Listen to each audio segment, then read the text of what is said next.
Agoy, gaon-una ko ko og talong ra. Wala na ko ni palit og isda gabi kay nay isda na bawaan ko. Nay isda sa freezer.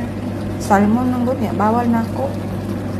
Pait ng gulang na ta dahang bawal at inununan di amay shrimps.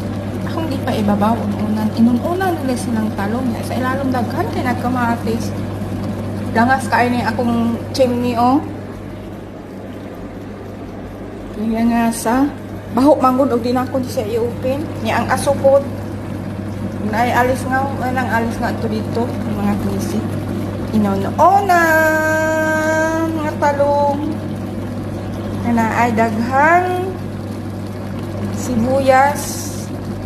Siyempre, pila rin ikabuo. Pero ito rin kayo ng shrimps diri. Or pasayan god. Binsiyan ng talig. Inilit ko shrimps. Oy. Pagkabaratuhan. Nagkuan na ko ni siya ka ng 19. Wala ikabot o kuan. Wala mga 200 yung kapin. 200 kapin. 100 kape na hapit 300 barato kayo dagko ba ya? Bye bye, ako na ning taklo.